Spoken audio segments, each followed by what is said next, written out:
শেখ হাসিনার বিরুদ্ধে অবৈধ সম্পদের অনুসন্ধান শুরু। ক্ষমতাচ্যুত সাবেক প্রধানমন্ত্রী শেখ হাসিনার বিরুদ্ধে অবৈধ সম্পদের অনুসন্ধান শুরু করেছে দুর্নীতি দমন কমিশন।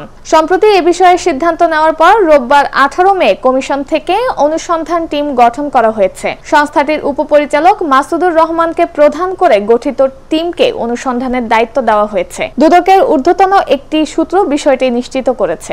অনুসন্ধানকারী দল শেখ হাসিনার স্থাবর অস্থাবর সম্পদের হিসাব ও তার আয়কর নথি যাচাই বাছাই করে প্রকৃত তথ্য উদ্ঘাটন করবে। এর আগে প্লট জালিয়াতি, বিদেশে অর্থ পাচার, প্রকল্পের অর্থ লুটপাটের একাধিক অনুসন্ধান দুদকে চলমান রয়েছে। ইতিমধ্যে পূর্বাচলে প্লট জালিয়াতির মামলায় চার্জশিট দাখিল করলে আদালত শেখ হাসিনার বিরুদ্ধে গ্রেপ্তারি পরোয়ানা জারি করে। গত 10 মার্চ পূর্বাচলে 7 কাঠা প্লট বরাদ্দ নেওয়ার প্রমাণ পাওয়ায় ক্ষমতাচ্যুত সাবেক প্রধানমন্ত্রী শেখ হাসিনা ও তার বোন শেখ রেহানার পরিবারের সদস্য সাবেক প্রতিমন্ত্রী শরীফ আহমেদ, প্রধানমন্ত্রীর সাবেক একান্ত সচিব সালাউদ্দিন এবং জাতীয় গৃহায়ন ও গণপূর্ত মন্ত্রণালয়ের 14 কর্মকর্তার বিরুদ্ধে পৃথক 6টি অভিযোগপত্র বা চার্জশিট দিয়েছে সংস্থাটি, যা আমলে নিয়ে আসামিদের বিরুদ্ধে গ্রেপ্তারি পরোয়ানা জারি করে আদালত।